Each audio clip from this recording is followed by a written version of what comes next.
Bravo! Поздравляем! Bravo!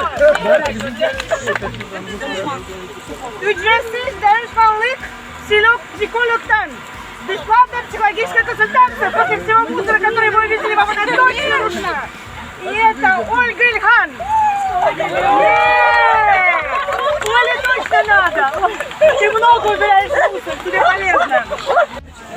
Ekmek var. Herkese çok teşekkür ederim. Çok большое спасибо